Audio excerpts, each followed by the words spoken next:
I think last Tuesday, we had a test, a full test. Writing, that we call it literacy 1, and reading, that we call it literacy 2. And I consider this the first trial to have a full test look like the real test. And actually, I have conducted a certain kind of analysis for reading especially. I know that all of you are good at reading better than writing. I don't know why. Despite writing is easier, but you got a reading. All of you got a reading better than writing. Despite that some of you didn't get the mark that I wish you can get it. And I know that you can get it.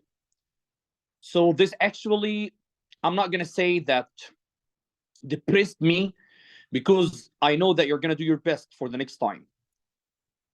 But as I told you, that I did certain analysis and I sent those analysis for parents and for you.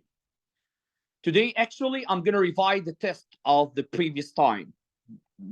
Inshallah, writing and the reading.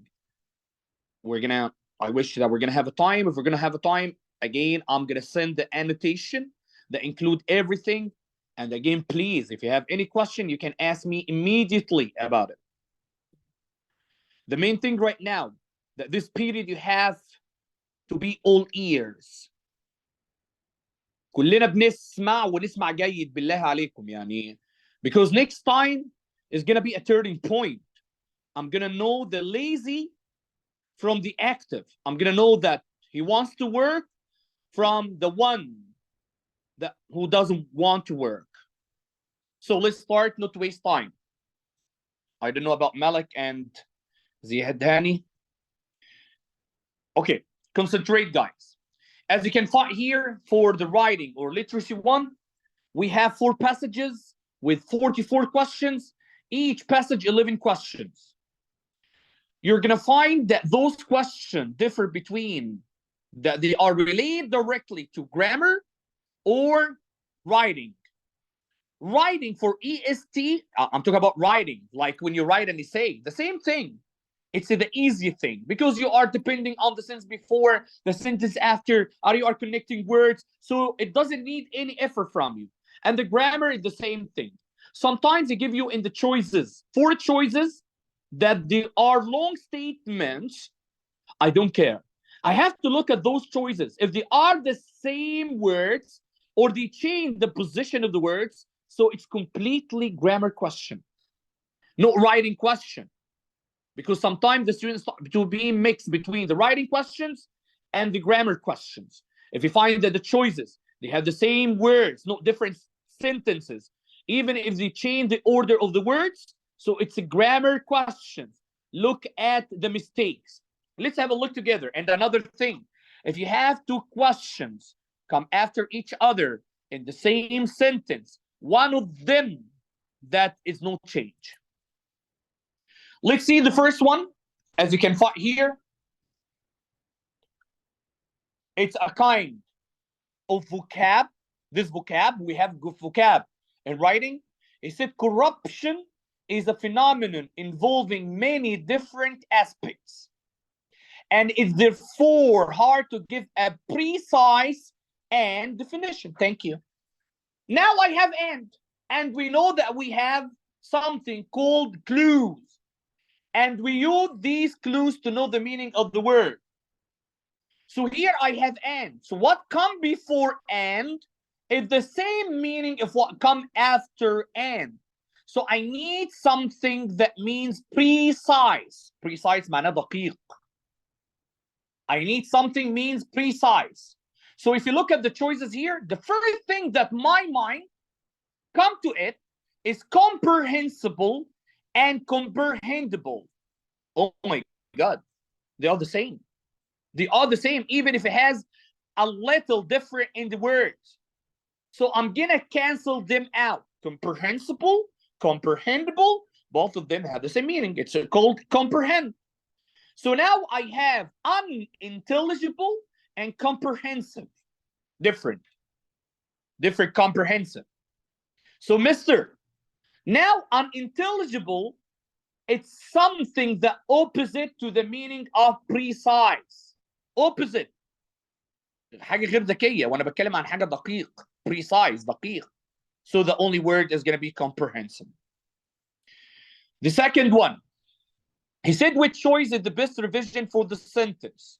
So I have to look at the sentence. Again, whenever I told you something in writing, you have to look at the sentence only that had the mistake. So let's look at the sentence. Here he said classic. Examples include bribery.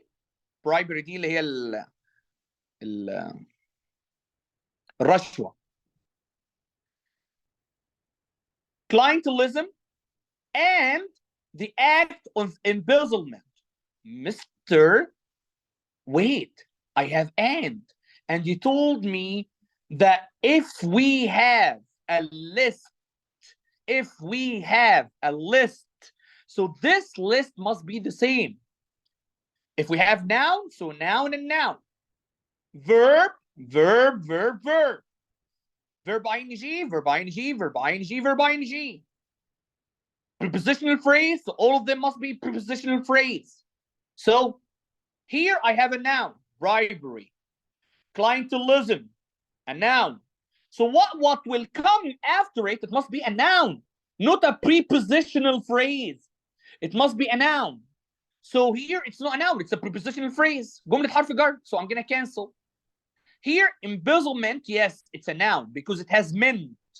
Meant, it's an indicator. It's a suffix that indicate that there's a noun, and we studied these together. To embezzle, mister, it has two, and we don't have anything here that has two. The action of embezzling, the same thing, it has a prepositional phrase. I need only a noun. Number 3, again, grammar. Look, most of the question now in this page is grammar, except the first question, vocab. So here, again, I'm going to look at the sentence. It said, the unethical and often illegal nature of corruption. Then he said a word that may be right, may be wrong. Measurement, particularly complicated. Okay, I want to now just think about. I'm going to look at the choices because I think there's a verb, and I don't know that we need a verb here or not. So I'm going to look here. Yes, here it's a verb in the present, and it's singular. Here make, also it's a verb in the present, but it's plural. Is making, it's in the present continuous, but it's singular. Here to make, it's not a verb at all. It's infinitive. So now I need to know, I need a verb or not. The unethical and often illegal nature. Nature is the subject. Where is the verb in this sentence? No verb, so cancel to make. Cancel to make. Now, I need to know that we need a singular subject or a plural subject. I need to know that we need a singular subject or a plural subject. Nature here, take care that no subject come after preposition. ما في فاعل في الانجليش بيجي بعد حرف الجر. So here is the subject. Which one? Nature, the subject. And nature is singular. So I'm gonna cancel B because it's plural. So now I'm between makes and is making. How I know, teacher? Look at a sentence before or a sentence after to make the consistency. Why? Because if we have present, we must move on the present. If we have past, we have to move in the past. If we have present continuous, move in the present continuous. Okay, mister, I don't have a sentence before it because this is the beginning of the sentence. And here he said, corruption data usually comes in the present. Thank you. So I'm going to take makes with an easy way. Your mind is going to think like that if you want to get the mark. And this is going to come with training. مش الناس اللي بتسيب طبعا every time أنا بفضل أحضر إن الدنيا خلاص بتقفل معانا. بس في ناس لسه نايمة. Still some people are sleeping. And I start warning you. We are in May. We are in May. في ناس من معاكم داخلين المحاولة بتاعت الأسبوع دوت يوم الجمعة. في ناس معاكم داخلين محاولة. Grade 10, they entered the trial of Friday, this trial. So you must be ready. Let's look at number 4. Yes, Marsha's here. Well, I have a question about the July trial because our mister said that it will be like not recorded, and I want to make sure of. Okay. Actually, I don't have answer for this one, Marshal Ziad. If it's August, I'm gonna tell you for guarantee it's calculated. But July, I can't say anything. I don't know about the mind of people. Okay, but if it's in August, exactly my answer, it's calculated. But for June, if you're gonna enter, put in yourself that it's calculated. Okay, and we're gonna Okay. continue because this is the first time to be in June. This is the first time from the EST uh, invention. The first time to have the test in June. Every time it's in August, and all people know that. This is the first time, alhamdulillah, to change it to June, and I don't know their mind for what. But I think because of the rumor that happened last year for grade 12, that they entered August, and the people start saying that it's calculated, it's not calculated, and we start insist that it's calculated, and finally they made it calculated. So they decide not to make this kind of debate again, and they decided to be in June. And again, a debate raised. So they didn't stop it actually. But just put in your mind that maybe it's calculated, okay? We're not gonna Oh, know until take care. We're not gonna you start to be in grade 12 and you will start just put it our files for the university. Okay, why? Because for 11 it's calculated, for 12 it's calculated, but for grade 10 we're not gonna know until we know, inshallah, when you wear all the team, when they start to be, except Abdullah طبعا, when they start to be in grade 10, grade 12, and you are entering the university. When we are entering, like inshallah, most of you are gonna get more than 700, inshallah, more than 750. This in English. So we're gonna say that we need this trial. Then we're gonna wait for Maktab al-Tansiq. He's gonna say that right or wrong. Clear? okay. But put in yourself that you are entering to get the full mark, inshallah. Inshallah. Okay. Look at this one.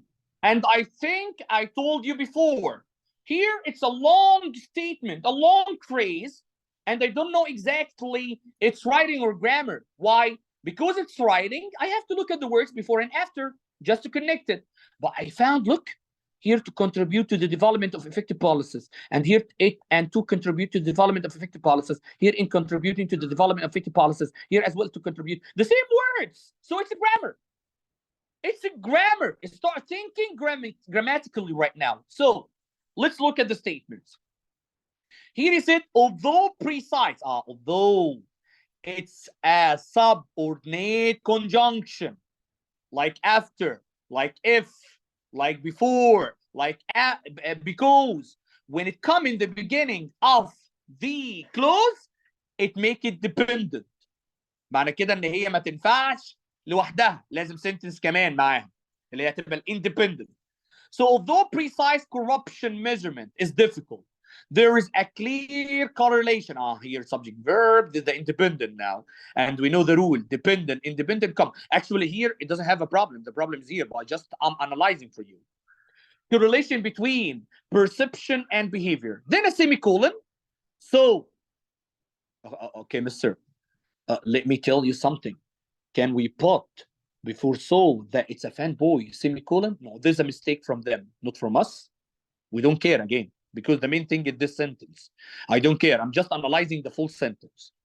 So available corruption data does provide valuable information that here this part it's not essential. ده غير ضروري. اهو اللي ما بين two commas ده غير ضروري. Okay. When interpreted carefully, then he said can, the verb for information, both tell us something important about our word. Yes. Now it's your turn to decide what is gonna be suitable here. Okay. So here he said, both tell us important about our word. Okay. At first, I can't say and to contribute. Why? Because if I said and to contribute, so I must have two before. And here there is no two before. Here the verb before it's can tell. So here it must be contribute. So 2 is wrong. So I cancel B. Okay, if I'm gonna say both tell us something important about our word to contribute to the development of effective policies. It worked, mister. It looks like it can work.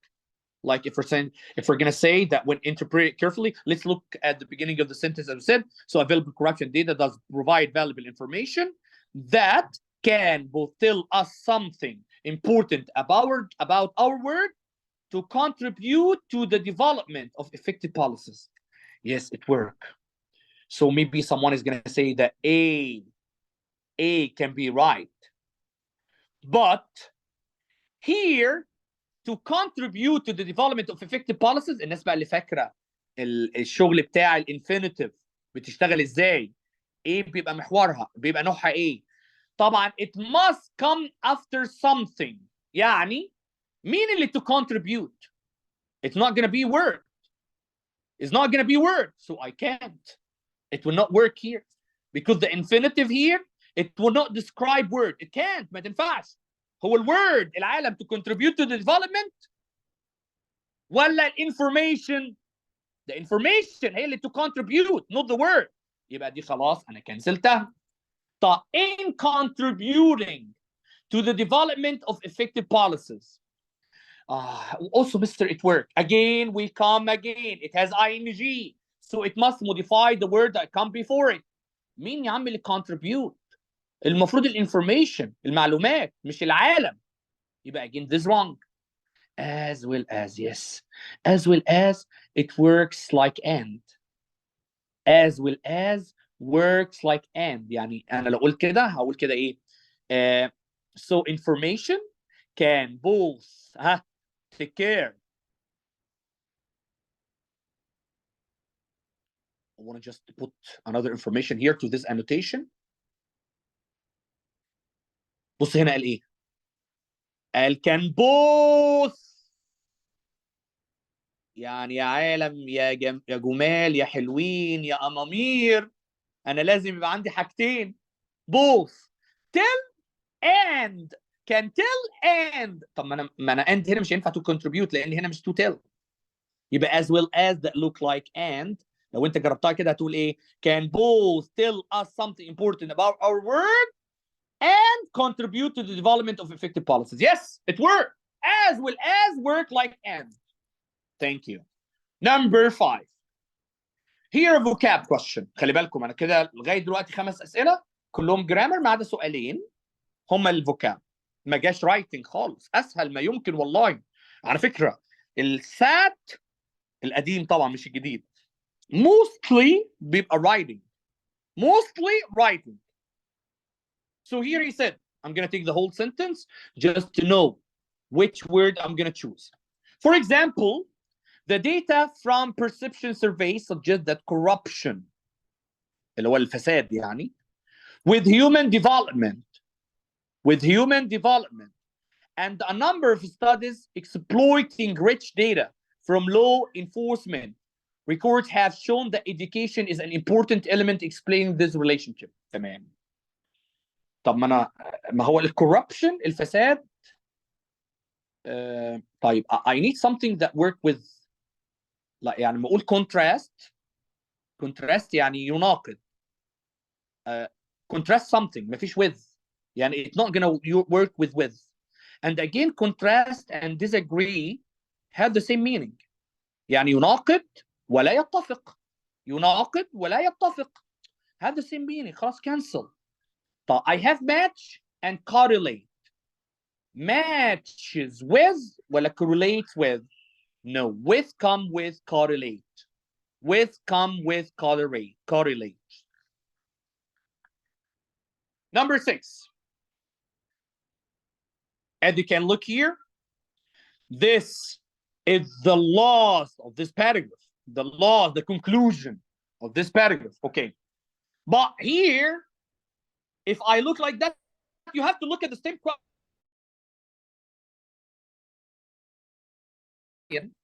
فبيقول which choice gives the most accurate interpretation from the data of the graph. شكرا. انا الحاجه اللي عاوز حضرتك ده graph question او في الجرامر that I want to look at the graph and bring information match the graph and look at each one of them. Here we have perception of corruption by institution, Lebanon, 2013 to 2017. This in Lebanon. Percentage of survey respondents who answered that either most or all are corrupt. As you can find here, I have here the source. As you can find here, I have percentage, and here I have the field. Like police, the corruption is 65% in 2013. Business executives, the corruption is 68% in 2013. Government official, 68% in 2013. Legislature, 68% in 2013. Judge and magistrates, 69% in 2013. Okay, I need information look like this. Let's look at the first one. He said, the estimates in the graph show that in Lebanon, for example, people perceive domestic police forces and the legislature to be particularly corrupt. لا ده البوليس اقل حاجه 65% والlegislature 68 واعلى حاجه هم القضاه. Okay, let's look at B. The estimates in the graph show that in Lebanon, for example, people perceive business executives and the legislature to be particularly corrupt. برضه نفس الكلام. لا particularly corrupt الريت ده اهو ده اعلى شيء. طب C. The estimates in the graph show that in Lebanon, for example, people perceive government officials, police forces and legislature to be particularly corrupt. لا يا عم corrupt ده اهو judge. هنا بقى بيقول ايه؟ The estimates in the graph show that in Lebanon, for example, people perceive judge and magistrates and the legislatures to be particularly corrupt. Yes, 69. كلهم 68. البوليس 65. يبقى ده particularly corrupt. Easy. You can get the mark with an easy way. Let's look at number 7. Again, number 7 grammar. Number 7 grammar. ما جاش writing لغايه دلوقتي خالص. One of the most widely accepted mechanisms of controlling corruption. Here the subject. Here the verb. Ensuring that those entrusted with power are held responsible. ايه بقى الكلمه؟ ايه حرف الجر اللي بيجي ورا responsible يا teacher؟ على طول انا بقول I'm responsible for. responsible بتيجي بعدها for. خلاص شكرا. برضو حليتها في ثواني. responsible for ده responsible to غلط، responsible in غلط، responsible to غلط، responsible for بس. number 8. شوف السهوله يا شباب.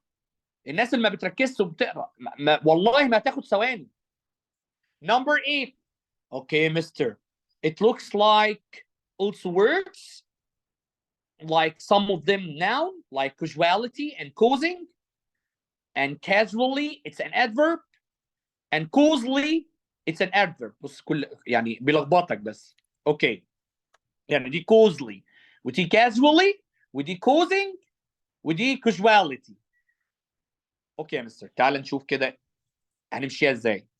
In a recent paper, First and Fine in 2011 showed that electoral accountability, the subject اهو والverb affects. هنا بقى المشكله انا عاوز حاجه هنا accountability. Okay. Affects the corruption policies of incumbent politician in Brazil. استنى بس مش ده السبجكت وده الفيرب؟ يعني انا هنا مش عاوز noun. ما انا خلاص انا عندي السبجكت وعندي الفيرب، انا مش عاوز noun. خلاص انا عاوز ايه دلوقتي؟ انا عاوز adverb. Why? Because the adverb will modify the verb. قواعد اسهل ما يمكن، بيتعامل معاكم كانكم national. Okay. So which one now is gonna be the word that I want? احنا قلنا عاوزين adverb. يبقى عندنا كلمة causality و causing دول nouns. I'm sorry، في واحده noun واحده adjective. طيب عندنا دلوقتي وعندنا causally، الاثنين يعتبر adverbs. هنا that means occasionally يعني احيانا، وهنا causally يعني as a cause بسبب. He said here in recent paper first and Finland 2011 show that electoral accountability affect the corruption. يبقى بسبب practices of incompetition in Brazil. So the answer is going to be causally. Number 9. Okay. In number 9, it's a new sentence. برضه أنا عاوز أعرف grammar ولا writing. And municipalities where mayors can run for election. نفس الكلام بس مغير شوية حاجات. يبقى grammar. يبقى grammar. نقرأ بقى. هنا بيقول there is significantly less corruption. دي sentence. وبعد كده في sentence ثانية ايه؟ And the positive. لا لا لا لحظة يا مستر. Number 9 و 10 في نفس الجملة اهو. 9 and 10 في نفس الجملة، وانت قلت لنا if we have two mistakes in the same sentence, if you have two mistakes in the same sentence, one of them is no change. One of them is no change. One of them is no change. يعني لا اما واحدة منهم no change. طيب انا احط ان number 9 no change واشوفها it has a problem or not. فهنا بيقول there is significantly less corruption and the positive. احنا خلاص مش هبص من اول الان. There is significantly less corruption. طب ايه اللي قبل there is less؟ ما ينفعش، ما انا عندي السبجكت والverb. I have the subject and the verb. That means that the first one it must be dependent or a phrase that essential or not essential. طب نشوف هنا بيقول in municipalities where mayors can run for election for re-election I'm sorry and this look like essential لان مفيش commas، وهنا في where that it's a kind of a word that give you that this is gonna be dependent. يبقى كده احنا ماشيين صح. طيب يا مستر it works. It doesn't have any problem. طب look at B. In municipalities where mayors can run for election. Here he put where mayors can run for election. خلي بالك حط where mayors can run for election بعد كده comma. Then he's gonna start there is significantly less. So that means here where mayors run for election, I'm sorry, in municipalities modify what here؟ in municipalities لازم توصف حاجة هنا عشان تبقى modifier. يعني it must modify a word here. ما ينفعش توصف word خالص. طب يا مستر نشوف دي. In municipalities where mayors can run for election, then he put comma. Okay, والله it looks like that it's right. But is this kind of relative clause important or not important؟ يعني essential or not essential؟ يعني لو انا عملت لها delete هفهم الجملة ولا لا؟ طب نعمل لها delete كده ونقرا الجملة بعديها قال ايه؟ There is significantly less corruption. فين بقى less corruption كان فين؟ لا دي مهمة. يبقى comma is not important. The same thing here. شايف اهو. B we did the same mistake. Why? Because prepositional phrase must modify what come after the comma. وهنا where وهنا نفس الكلام where ما ينفعش. Number 10. خلاص كده انا عرفت ان دي no change، يبقى الثانيه دي مش no change خالص. Here he said and the positive. شكرا. وبعد كده جاب كلمه of accountability. انا اهم حاجه دلوقتي ان انا الاقي الناون، ان انا الاقي الناون والفيرب. لو لقيت الناون والفيرب يبقى انا تمام. The positive طبعا positive adjective يبقى اكيد دي لازم تبقى noun. Why؟ او تبقى subject زي ما بنقول. Why? Because no subject comes after preposition. ما في subject بيجي بعد حرف الجر. عدناها 400 مرة. يعني دي لازم تبقى noun اللي هي subject of accountability via re-election is ادي الفيرب. شكرا خلاص يا مستر I'm not gonna complete it. I need a subject. I need a noun. And we know that affect is a verb. Affect is a verb. Effective is an adjective. Affection is a noun. And effect is a noun. يعني affection noun و effect noun. المشكلة بقى هنا. I'm gonna choose effect اللي هي تأثير or affection اللي هي relate to emotion. No, here he's talking about corruption. يبقى عاوزين تأثير effect. Number 11. Number 11 is not clear where, so I'm going to read because it gives us again graph. Second question في الجراف اهو. حد يقول لي هل انا لقيت سؤال writing هنا؟ حد شاف سؤال writing؟ Did you see any question related to writing؟ خالص. 11 سؤال في جيبك. انت عارف 11 سؤال يديك كام يا شباب؟ والله 11 سؤال اهو انا بحلفها. 11 سؤال في الرايتنج صح او في اول قطعه تديك على الاقل كده، على الاقل ما بين 250 300. يعني القطعه الاولانيه لو حلناها صح ما فيهاش رايتنج، ما فيهاش الصعب، كله سهل. في جيبي من 250 ل 300. الباقي كله بقى بيعتمد ان الدرجه تعلى اكثر لغايه ما توصل 400 من 400. So let's look at the living question. Which choice gives an accurate interpretation of the data in the graph? Again, I need a graph. I'm going to read the graph again. Transparency, accountability index versus share people paying bribes. اللي بيدفعوا رشاوي 2010. The vertical axis show scores. لازم نقرا الحاجات اللي فيها عشان بس نعرف نختار. او الناس بقى اللي حلوه في الماث وبتعرف تعمل interpretation للجراف، وانا مش حلو في الماث. انا كنت حياتي كلها ساينسز لغير ما دخلت الجامعه بقيت انجلش. فالناس اللي حلوه في الجراف ممكن تجيبها بسرعه يعني.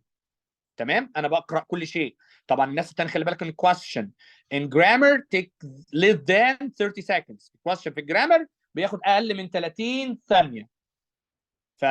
فالناس تبقى بتقرا بسرعه. اللي مش هيعرف يقرا بسرعه يبص على الانفورميشن ويشوف الانفورميشن دي ماشيه مع الجراف ولا لا. يعني مثلا نقول ايه as the accountability measures increase. هو هنا تقريبا في accountability اهو. accountability transparency. يعني من accountability increase المفروض the rate of bribery increase. طب فين ال rate of bribery؟ هنا share of people هو هنا. يعني كل ما accountability تزيد الريت اوف برايب يزيد. لا تقريبا اعلى حاجه هي كندا والريت اوف برايب 1%. يعني اقل شيء لا غلط، ده decrease. طب people are less likely to pay bribes in countries where there are stronger institutions to support accountability. كل ما accountability تزيد اهو البرايب الرشوه اقل اهو. كندا high accountability and low bribe. طب هنا the likelihood of bribery decreases. يعني البرايبري بتقل اوكي when the rate of accountability is low. لا اهو وهو low ده بالعكس ده كان زايد، كان حوالي 30%. لا people are more likely to pay bribes in countries where there are stronger institutions to support accountability. No اهو Canada strong accountability and less bribe. We finished the first passage. The second passage. Again, I'm going to do the same. Now, the 11 questions that we started answering them in the beginning, they have 2 questions vocab, they have 2 questions graph, and other questions grammar. Again, I'm going to go here. وأول سؤال بدأت بيه look like it's tenses. طب هبص عندي have seen, present perfect وفي البلورال عشان have. were seeing past continuous وبلورال برضه عشان were. so past للبلورال والسنجلر. will see future للبلورال والسنجلر. Okay, mister. Now I need to read to know that which one I'm gonna use. Okay. Here he said from the beginning till the end. That just the beginning according to IBM, which is predicting that the next 5 years will bring شكرا future. عندي future يا mister. more change for the advertising industry than we ده في جملة تانية during the previous 50 years. الله ال 50 سنة اللي فاتوا. ايه ده يا مستر؟ انا عندي هنا future وعندي هنا تقريبا past. طب انا هستخدم past؟ لا، عندنا حاجة كده بتقول في زمن بيدينا if something happened in the past and continues to the present. انا اعتبر دلوقتي اللي هو كمان هيعمل continuous للفيوتشر. take present perfect. I have studied. انا ذاكرت. لا هي مش ذاكرت. لان الافكتس اوف ات still، يعني انت ما زلت عندك مذاكره. لكن ما اقول I studied خلاص انا خلصت. I will study انا هذاكر. لكن I have studied I'm still in the process or I have something related to studies، في حاجه لسه ماشيه معايا. فانا عندي future وعندي past، يبقى انا هاخد ال present perfect. future past take the present perfect. Again grammar. 13 vocab. 13 vocab. Okay, I'm gonna read the sentence to know which word I'm gonna use. Or you can look at the choices and find which one look like each other to cancel them. Like here, frontier means field، مجال. Perimeter عارفينها طبعا اللي هو المحيط. Partition وboundary، يعني عندكم كده يقول ايه؟ اعمل partition عشان في ضيوف جايه لنا. اعمل partition عشان في ضيوف جايه لنا. وboundary برضو بمعنى border، يعني الاثنين border. حاجه بتعمل divide، يبقى I'm gonna cancel C and D. Now I have the perimeter of the frontier. He said it invites us to imagine a bold new in advertising. عمره طبعا ما يبقى partition ولا boundary طبعا في الاعلانات. A marking environment where. Thank you. وعمره ما يبقى perimeter، يبقى field. A field in advertising. Number 14. أو كده vocab. Start with grammar, then vocab, then number 14.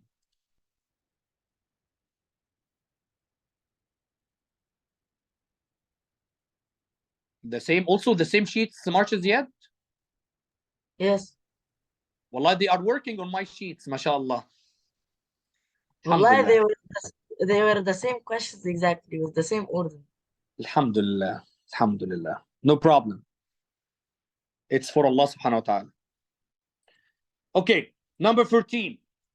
The author is considering adding following the sentence in the second paragraph. يا سلام. فينك يا عم من زمان؟ أول سؤال writing. أول سؤال writing وبرضه هايف. ليه يا مستر هايف؟ Because here I need to decide that I'm gonna add it or not. This is the first thing. Then you look at the reason why you're gonna add it or why you are gonna delete it. So here he said the author considering adding the following sentence in the second paragraph. Now I'm gonna circle or highlight the words. Then I'm gonna find in number 14, take care. He said the author considered adding the following sentence in the second paragraph. Where is the second paragraph? The second paragraph is this one. He doesn't put here number 14. He doesn't put the number. But here, he considered this the second paragraph. So we need to know that it's related or not. Take care. The title is what? The end of advertising as we know it. Okay, mister. Let's find. Advertisers know. هو بيتكلم على advertisement طبعا في كله. في الإعلانات. Know who viewed and acted on an ad and pay for their advertising based on result rather than impression. هو يا مستر بيتكلم على advertising وادفرتايزرز المعلنين، والقطعه اصلا قاعده تتكلم على الاعلانات. هضيفها. طيب why؟ يبقى انا هقول yes خلاص. Because it demonstrates how advertising benefits the viewer based on results. He said on results rather than impression، يعني ذكرها. طب هنا yes because it further support the idea of new trend in advertising. طب I need to read the second paragraph to know its results، يعني هو مهتم بالresults ولا trend in advertising. فهنا بيقول ايه؟ that the conclusion of an IBM Institute for Business value report titled The End of Advertising as We Know It. It invites us to imagine a bold new frontier in advertising. لا ده بيتكلم عن مجال جديد. مجال جديد في الإعلانات. مجال جديد في الإعلانات. شكرا. A new trend. A new trend. New frontier. New trend. والله أهيف ما يمكن. إيه الهيافة دي؟ 15. Again, I don't know that it's what, but the same words يبقى خلاص grammar. فبيقول user generated. User generated. خلي بالك دي adjective. User generated. Then he said something. Then he said as spots created by professional advertising agency. طب انا ايه اللي ميسنج عندي هنا؟ هل created ديت verb؟ لا، لان بيقول هنا as و as considered as a preposition.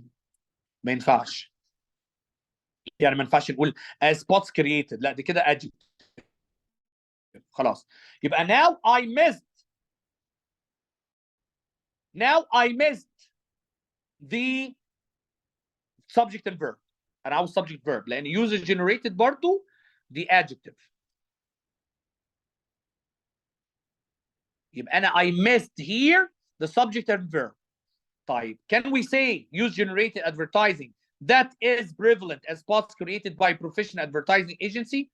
طب قلنا that is the subject verb بتاع ال dependent، لكن فين بتاع ال independent؟ مش موجود subject verb. cancel A. Here he said advertising is as prevalent as، ايه ده كمان، ده في as وهنا عندي subject والverb وخلاص، ما عنديش الا غير independent clause تمشي. طب لو قلت advertising as prevalent برضو ما عنديش الverb. طب advertising prevalent ما عنديش الverb. المشكله ان لازم يكون عندي subject verb. Let's look at number 16. Again vocab. Let's look at the vocab to decide when we come which one that we're going to choose. Here he said end ينهي، threaten يهدد negative bold يعني promise وcommence يعني begin. طيب انا عندي هنا 2 positive و2 negative. Let's find that we need the positive or the negative. I can decide which one I'm going to choose. Naturally, this conclusion don't well for radio, television and newspaper advertising. ما المشكلة بقى، هل هي ما انتهتش كويس ولا ما تهددش او ما هددتش كويس؟ طبعا threaten مش هتمشي، ولا ما كانش فيها promise كويس. طب تعال نشوف. Naturally, those conclusions don't well for radio, television, newspaper advertising, though they don't some significant change. هنا significant change يعني كده هي positive، فهي it's not gonna be threatened or end.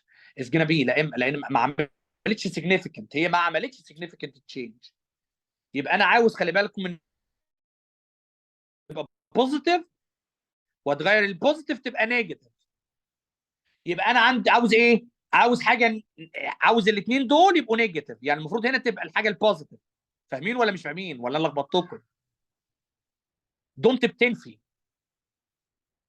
بتنفي فدونت وراها حاجه بوزيتيف، يبقى معنى كده الفريز دوت نيجاتيف. دونت وراها حاجه نيجاتيف، I'm sorry, just wait. My sound is clear. Yes, It lags sometimes بس it's clear.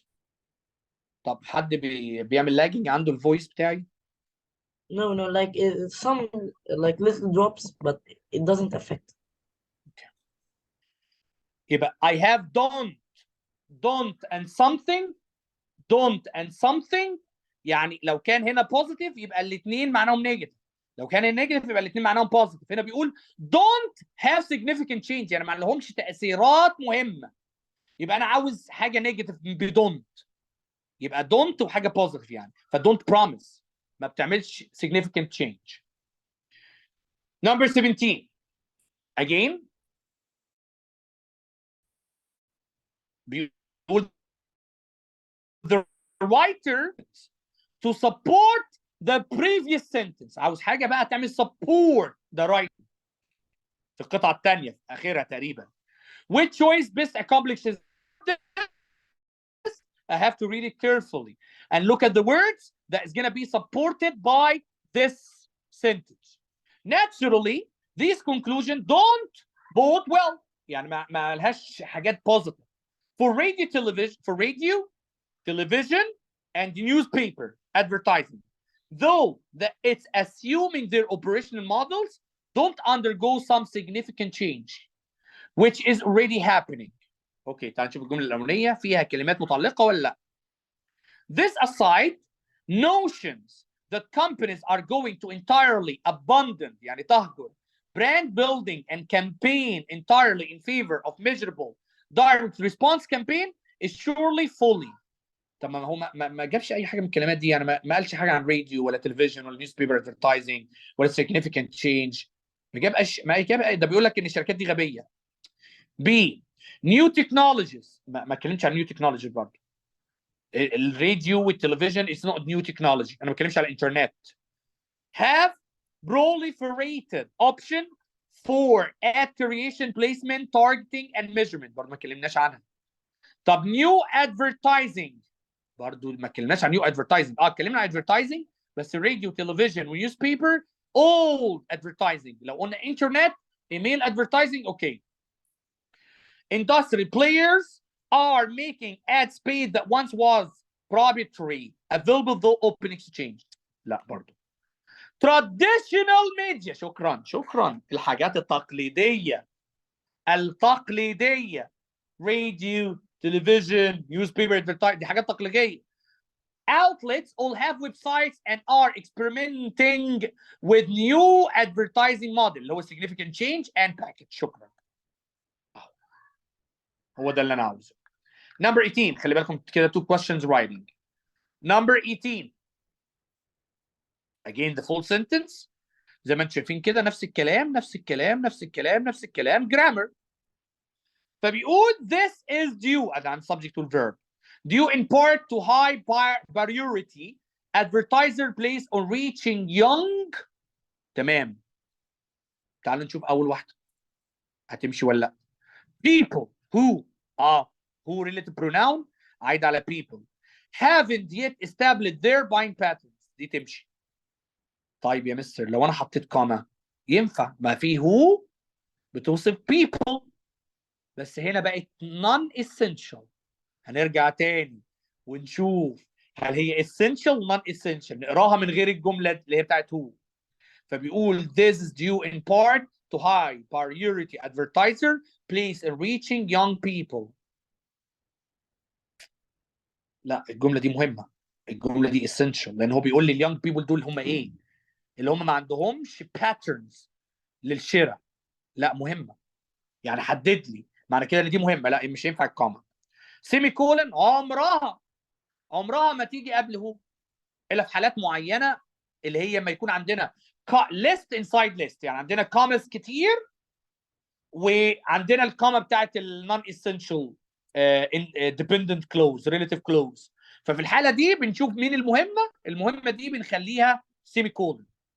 وانا ما عنديش كوماز inside كوماز خالص. بصوا مفيش كوماز خالص في السنتنس يبقى انا مش هاخدها. طب الداش دي بقى المشكله.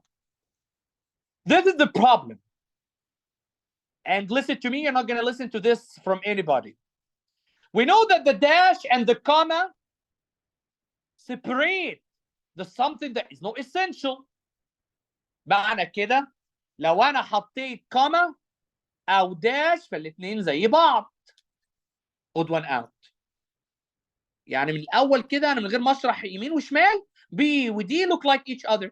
معنى كده ان دي not essential وهنا برضو معناها ان دي not essential. cancel both of them. يبقى السيمي كولن مش هنحطها يبقى هنسيبها لانها essential. وضيعت لنا وقتنا يا مستر. ما سهله اهي. اوكي let's look after. فاكرين كلمه as well as انا قلت it come with the meaning of what؟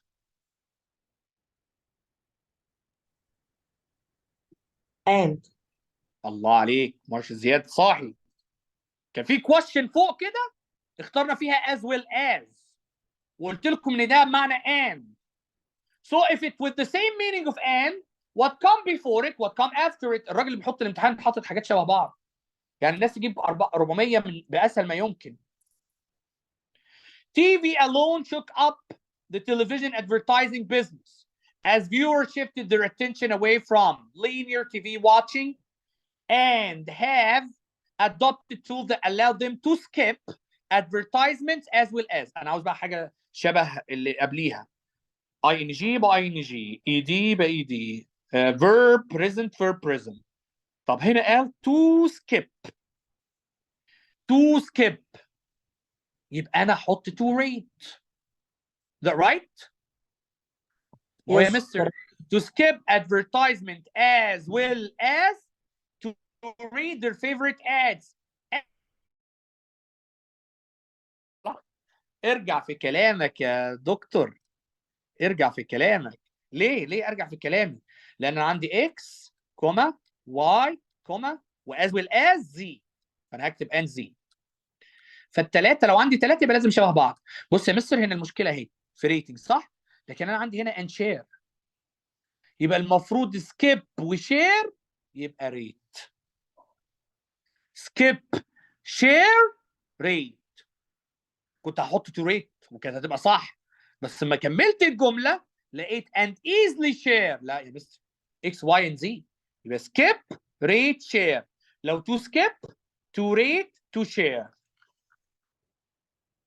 Yes, Marshall Zia.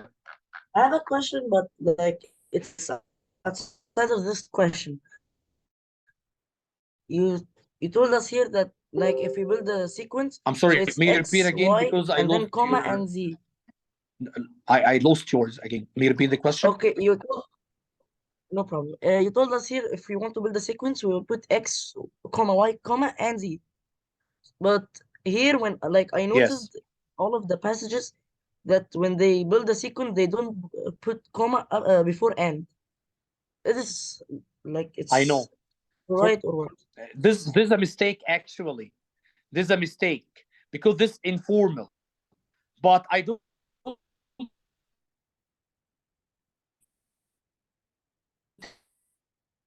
Mister, you are Line. lagging. Clear? Mister, you are lagging. So half of your words Okay, just we wait. didn't hear it. Can you hear me now? Yes.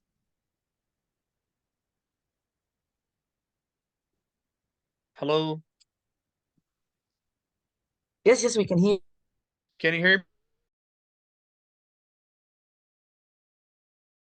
you. Yes. شباب سامعيني ولا سامعين لا؟ حضرتك يا مستر. Yes. اوكي. زياد. بص يا مارشا زياد. The whole يعني I don't care about anything that doesn't have underline. Why? Because I don't want to just say something bad, but when we start to bring a test or build a test, we must build it on a good passage. Okay? These people are taking passages from ordinary resources. وصلت؟ Yes. Oh, so فyou're they gonna are find many mistaken. mistakes. يعني انت لو مشيت اصلا... Yes, they have mistakes, but I don't care. The main thing that the answer that for me for the underlying part is right. Clear? Okay, thank you. Mr. Tamer.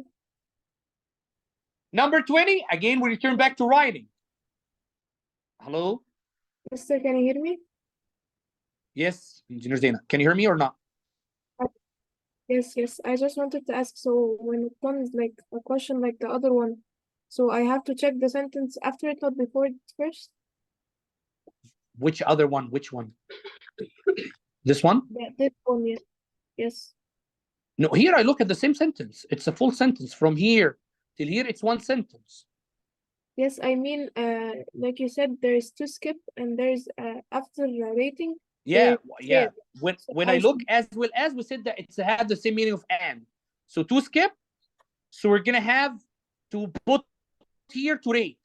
But when I complete the sentence, I found that there is and share, so I can't put here too. It must be rate only. Clear? Yes, thank you. Okay, you're welcome. Number 20.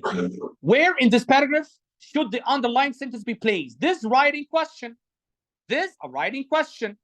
He's speaking about that question 20 or the underlying number 20. Where I'm gonna put it, and he give me numbers 1, 2, 3, Yes, only 1, 2, 3. So, are you gonna put it in its place, or after sentence 1, or after sentence 2, or after sentence 3? What will give us the right answer for this one? Just to look exactly at the underlined sentence. يعني نبص على الجملة اللي تحتها underline ونشوف الكيوردز اللي فيها عشان نعمل connection for what come before it and after it. مش بس before it ولا بس after it. لا, both of them. Here he said people aren't happy just consuming media. They want to participate in its creation. مش بس ان هم يبصوا على الميديا، لا ده كمان عاوزين يبدعوا فيها زي البلاوي اللي احنا عندنا دلوقتي في السوشيال ميديا. Okay, so let's find where it's now. Okay, let's have a look at the sentence before it. He said, where's the beginning of the sentence? He said popularity of user-generated and peer-delivered contest. No, I'm sorry. Here's the sentence. New and revenue sharing models have allowed amateur and semi-professional to create low-cost advertising content.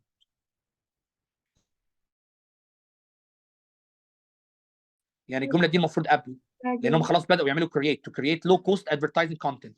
Yes, Engineer Zena, can you hear me or not? Your voice is lagging.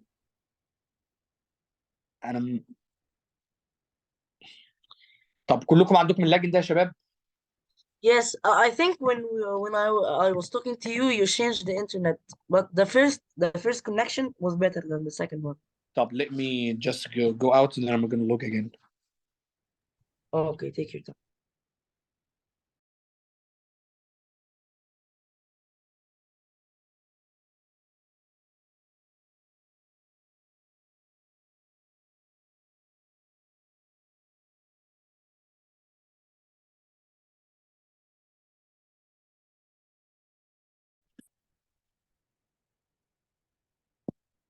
Hello? Yes, we can hear you right now. Okay, alhamdulillah. Okay, so as I told you, here he said people aren't happy just consuming media, they want to participate in its creation. يعني عاوزين يشتركوا ان هم يبدعوا فيها. I'm gonna keep it here, بص الجملة هنا قالت ايه؟ New ad revenue sharing models have allowed amateur and semi-professional to create low-cost advertising content. يعني هم بدأوا يعملوا create. يعني المفروض creation تيجي قبل دي مش هنا خالص. ما تجيش هنا خالص، تيجي قبل السنتنس دي. طب after sentence 1. Another trend is creativity. تمام. If I put it here, because he talked about the creation, then he said technology has unleashed the creativity of everyday people. لا ما اقدرش. ليه؟ Because creativity. They are talking about the same thing. So I can't put anything between them. طب after sentence 2, let's find. Technology has unleashed the creativity of everyday people.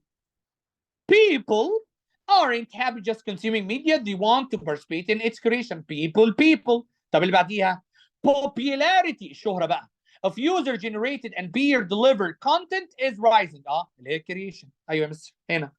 طب عشان to be sure after sentence 3 لو قلنا popularity of user generated and peer delivered content is right. لا ما خلاص.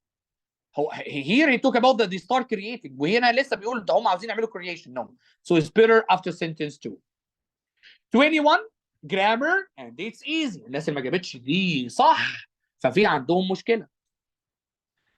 Here I have the first one as you can find in 21.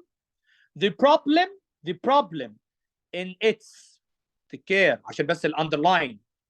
The problem in its. Here I have it. It is.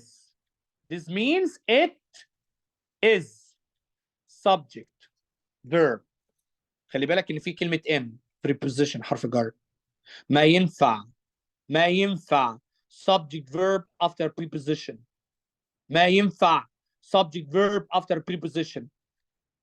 لا ايه يا عم الجمال ده؟ هنا بس عملها it وهنا it is. شكرا. what this؟ ايه دي؟ ده انا اول مره. ده انجليزي يا مرسي؟ دي مش موجوده في الانجليش خالص. خلاص انا كنسلت. ما هي دي اتس معناها it is. وما فيش it is او subject verb come after preposition. وما فيش في الانجليش حاجه اسمها كده خالص. يبقى خلاص the right answer is its. without looking at the statement.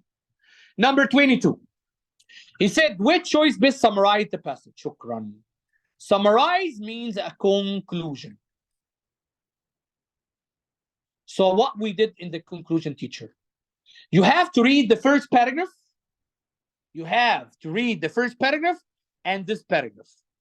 Why? To know the key point that you want to end, to summarize all the information. دي أخدنا في reading يا مستر. اللي هو big picture. طيب. Let's go to the first paragraph. Again, he's talking about the end of advertising as we know it. Everybody is well aware that the advertising game has undergone some pretty radical change. That just the beginning, according to IBM, which is predicting that the next 5 years will bring more change for the advertising industry than we have seen during the previous 50 years. يعني بيتكلم على التغيير في الإعلانات واللي احنا شايفينه دلوقتي. Another trend is creativity. Technology has unleashed the creativity of everyday people. People aren't happy just consuming media. They want to participate in its creation. Popularity of user-generated and peer-delivered content is rising.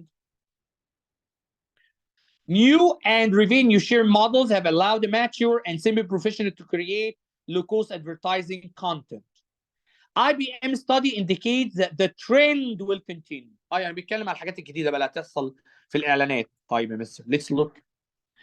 The advertising agencies of the past, هناك كان بيتكلم عن 50 years في الباست, were simple. اتكلم ان هناك كان traditional. By comparison to the new technologies, قال ان دلوقتي حاجة تانية. Trend that have proliferated option for ad creation, placement, targeting, and measurement. Yes, mister. He talked about the same thing. He talked about the creation. طب هنا established media players. لا هو ما اتكلمش على media players. هو كان بيتكلم على advertising. Like publishers and broadcasters are taking on traditional agency function. لا يا مستر. كان بيتكلم عن advertising. Clear advertising. Mighty media empires have already been crippled by the new world order created by the internet. يا مستر والله بيتكلم على advertising. طيب دي اهو دي advertising. قول لي بقى لا. Advertising has become very unpredictable, interesting, and egalitarian. هو اتكلم عن advertising بس هنا كان متعلق لان في الباراجراف الاول اتكلم عن 50 years ago. 50 years ago. ويتكلم عن الفيوتشر. لكن هنا اتكلم بيقول has become.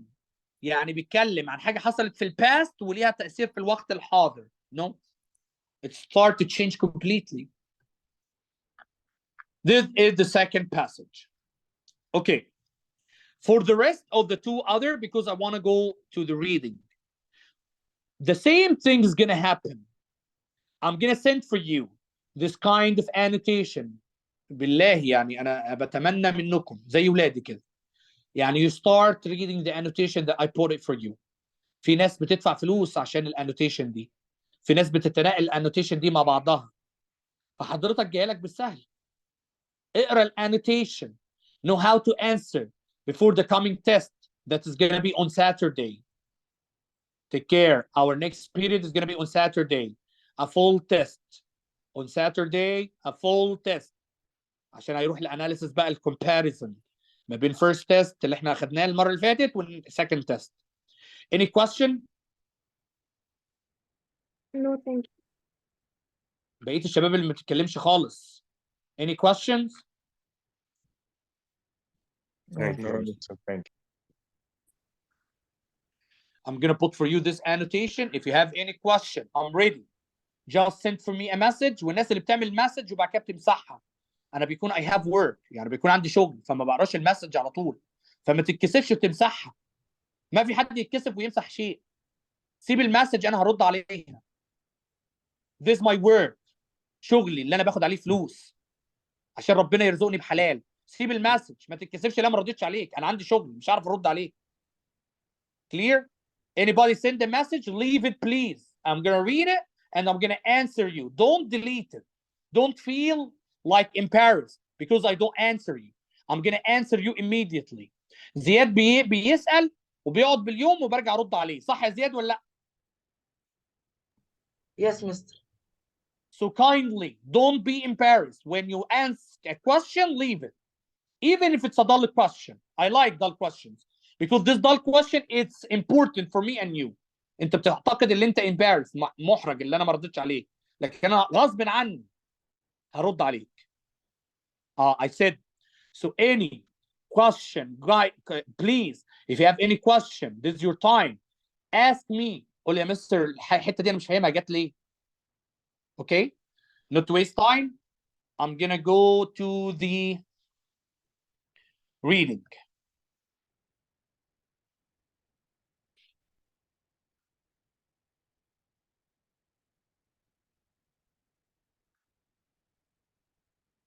As I told you in the beginning,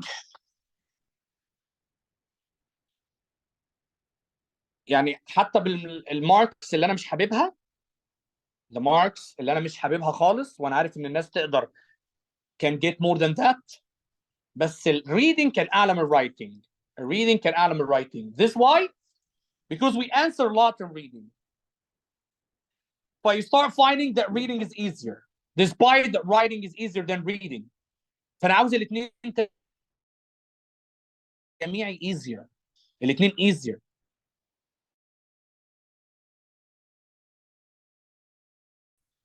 Okay, let's find how we can answer the reading teacher. You know that we have 5 passages with 52 questions in 1 hour 5 minutes. Each question must take at most 1 minute. 1 minute. عندك 1 minute for reading, 1 minute and a half عشان برضو نبقى عادلين. 1 minute and a half.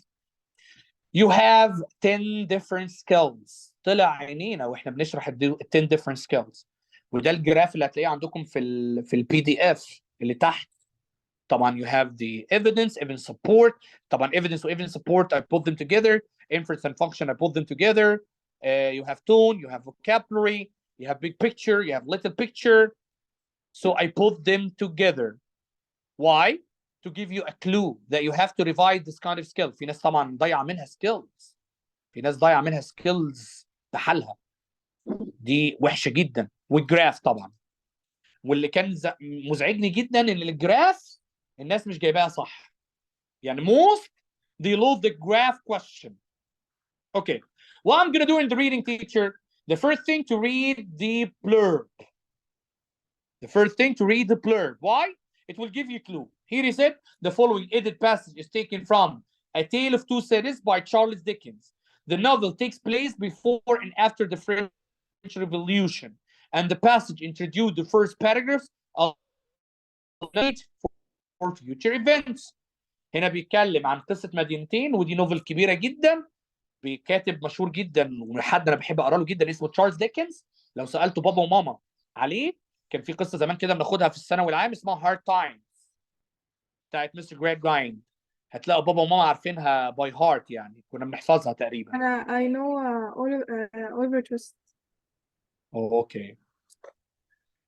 طبعا النوفل دي القصه دي حصلت before قبل وبعد الثوره الفرنسيه. والpassage that we're gonna read it now is the beginning of the story. It's setting the stage. يعني بتدينا ايه اللي هيحصل في المستقبل. Okay. So Mr. I read the blurb. What I'm gonna do now? Go to the questions. اسهل ما يمكن. خلي بالكم most of the EST reading كله معظم الاسئله بتبقى evidence question, because you know that the R2 question come after each other. فهتلاقي في كل passage على الاقل عندك 4 questions. فلو قلنا 4 times 5 so 20 questions. لو حلينا 20 question 250. يعني لو احنا حلينا بس الايفيدنس صح 250. تخيلوا. طيب اوكي يا مستر. Look at the first question. The primary purpose little picture of lines. خلي بالك ان primary purpose بتيجي مع big picture لو كان the whole passage, or little picture if it comes for certain lines. فهنا certain lines. The primary purpose of lines from 1 till 14 is 2. تعال نروح ل 1 to 14 and read it. From 1, he said from 1 till 14. From 1 till 13, Mr. Okay. 1 here till 14. ده مش كاملة. احنا قلنا لو مش كاملة take till the end of the sentence. اهي. نقرا بقى بيقول ايه. It was the best of times. It was the worst of times. ايه يا عم هي best ولا worst؟ كمل. It was the age of wisdom. It was the age of foolishness. لا ده كل حاجة وعكسها. كل حاجة وعكسها. Yes, perfect. ماشي زياد. It was the epoch of lean. It was the epoch of incredulity. It was the season of light. It was the season of darkness. It was the spring of hope. It was the winter of despair. We had everything before us. We had nothing before us. ده ممتد في كل حاجة وعكسها. We were all going direct to heaven. We were all going direct to the other way. يعني كلنا رايحين الجنة كلنا رايحين النار. In short, من الآخر كده, the period was so far like the present period. يعني البيريد اللي بيتكلم عنها دي زي الوقت الحاضر. That some of its noisiest authorities, بعض من السلطات ذو الحس العالي اللي ما لهمش لازمة, insisted on its being received for good or for evil. برضو يعني بيعملوا للصالح وبيعملوا للطالح.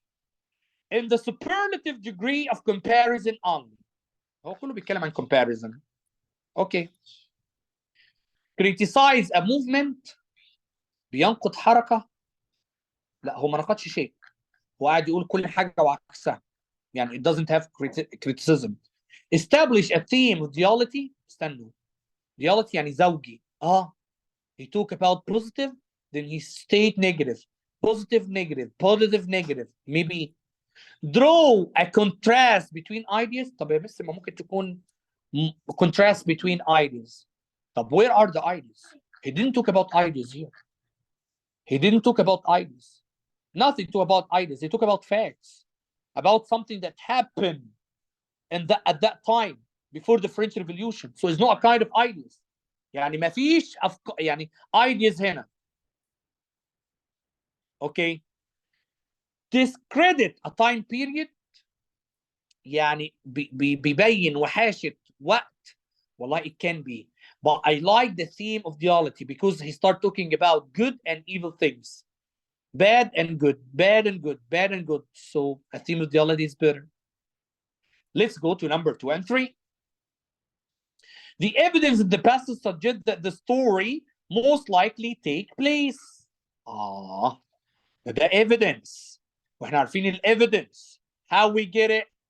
How we get the evidence? You read the first question.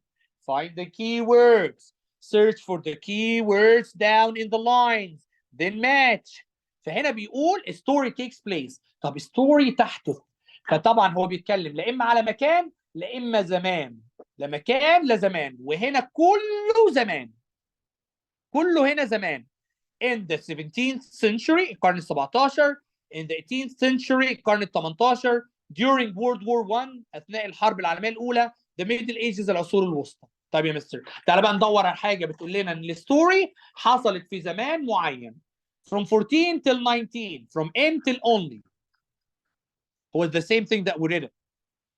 طب I can't get from here, so I'm going to read from here. We had everything before us. We had nothing before us. We are all going direct to heaven. We are all going direct to the other way. In short, the period was so far like the prison period. Well, like the prison period. بس أنا مش عارف برضه أنه prison الزمن. That some of the noisy authority insisted on its being received for good or for evil in the superlative degree of comparison only. Mister, ولا حاجة هنا بتدل عن زمن خالص ما عدا prison period وما قاليش إيه هي ال prison period. يعني هل هي عام 2023؟ Second one. From 20 to 24. There till France. Okay. From 20 till 24. هي كابلة اهي. There were a king with a large jaw and a queen with a plain face. يعني بمعنى كده ان ملك كرش واسع وملكة زيه. On the throne of England. There were a king with a large jaw برضه كرش واسع and a queen with a fair face. لا الكوين هنا كانت تمام. On the throne of France. برضه ما قاليش امتى برضه. From 29 till 32. From 8 till this. 29 till 32. It was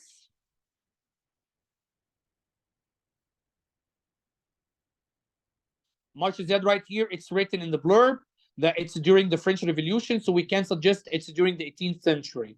You're right, Marshall Zed, but some people didn't know that when actually this revolution happened. So it's better to depend on these things.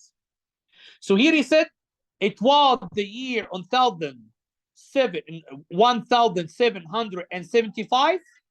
Spiritual revelation were conceded to England at that favored period as this. ده قال هنا 1775. طب يا مستر، ما 1775 يعني القرن ال 17 يا مستر. 1775 القرن ال 17 صح؟ بس الفرنش ريفوليوشن extended for a long time. يعني الفرنش ريفوليوشن take more time at the end of the 17th century. طبعا why I say that? Because it was a question from engineer زينة بعد كده مسحتها. صح يا engineer زينة؟ Oh yes, because I thought that if it's 17,000, that means it's the 17th. Yeah, why Yes, you delete your I message? searched about it, and then I've known that I have to like subtract one year. For example, we are in 2023. It's the 21st century. Excellent. So I knew the answer, so I deleted it. Okay. Even if you just send the message, leave it. Okay? If you send the message, leave it to answer you. Because this actually give me a pleasure. Engineer Zena. Okay. The same thing for engineer مالك برضو. بتبعت المسج بعد كده تمسحها. Okay. Spiritual revelation were conceded to England at the favored period at this time. So 1775, that means it's the 18th century. طب انا لسه لغايه دلوقتي ما صوتش فوق، انا بشوف بس ايه الانسر اللي فوق اللي فيه period اللي takes place. طب اوكي from 74 to 83. 74 till 83. 83 طبعا 81 82 83 revolution. Okay. It's likely enough that in the rough out houses of some pillars of the heavy lands adjacent to Paris, they were sheltered from the weather. That very day, root carts, bespattered with rustic mire, snuffed about by cows, and roasted in by poultry, which the farmer this had already set apart to be his troubles of the revolution. ما فيش حاجة بتتكلم عن time. شكرا. قلنا 1775 means the 18th century. with أسهل يعني the easiest way. The question after that, here I come to question 4, and question 4, its inference and function that he mentioned words without lines. انا معاك بقى اللي انت تروح حاطط نمبر 4 دي للاخر، اهو انا اللي بقولها لك. حاجه هتعطلني، ما انا هفضل اقرا الباسج كلها، هتضيع الوقت بتاعي. انا المفروض ان انا دلوقتي ادور على الرولينج باور. خلي بالك، مع ان انا وانا بقرا هنا when I'm reading here انا قريت على الملك ابو كرش واسع والملكه الوحشه بتوع فرنسا والملك ابو كرش واسع والملكه الطيبه بتاعت انجلند. يعني انا اصلا قريتهم. لو انت حضرتك متذكر اللي انت قريتهم اوكي، لو مش متذكر ومفيش lines leave this question till the end. So here he said it can be inferred from the passage that the author most likely viewed the ruling power as which of the following? The ruling power: queen, king, president, minister. طبعا بتكلم على الفرنش ريفوليوشن يبقى اكيد كان في king وكوين. Where it's from 20 till 28. اهو يا شباب. queen وking وقلناها واحنا بنقول الايفيدنس بتاعت الاولانيه. يعني it's easy to read them, it's easy to find. بس الناس اللي بتنسى وعندها ذاكره السمكه سيب question number 4 till the end if you don't remember. So let's read it. There were a king with a large jaw and a queen with a plain face. ملك بكرش واسع وملكة وحشة. On the throne of England. ده فين؟ ده على England. And there were a king with a large jaw and a queen with a fair face. وكان في ملك بكرش واسع بس queen طيبة. On the throne of France. أنا تقريبا عكست وأنا بقول لكم في الأول وأنا بشرح. In both countries في الدولتين أو المدينتين دول it was clearer than crystal to the lords. لا ده جاب اللوردز كمان. أهو ruling power of the state preserve of flues and fishes. يعني بياخدوا كل حاجة من الناس. That things in general will settle forever. Okay, let's go here. عرفنا إن الدنيا بايظة. A power that exhibit mercy to its people. بقول لك الدنيا بايظة تقول لي mercy رحمة. An oppressive unjust means unfair. ظلم. Power the oppressive people. ده الملكين كرشهم واسع، وفي ملكه منهم بتاعت انجلاند برضو وحشه. واللوردز بيسرقوا العيش بتاع الناس. يبقى it's oppressive unjust. A power form of woodmen, farmer and the working class. اولا القطعه دي ولا اتكلمت على الwoodmen ولا الفارمرز ولا working class، ما بتكلمش على القطعه، بتكلم على الجزء اللي انا قريته، لان في حته بتتكلم عن الwoodmen والفارمرز والworking class بس in another part. A neutral power يعني حاجه كده تمام. That doesn't heed its people، ما بتاثرش على الناس. wrong. It's oppressive and unjust.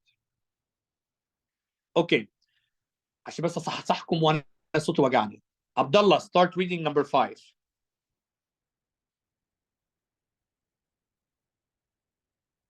عبد الله انا عارف ان انت فاتح الماتش دلوقتي يا عبد الله بتتفرج عليه. عبد الله. Well, I don't think so because it's still at 10 p.m. Yeah, maybe he's watching the beginning. عبد الله. يا عبد الله. عبد الله. You have a test after tomorrow, Abdullah, on Friday. Abdullah. Let me send him a message.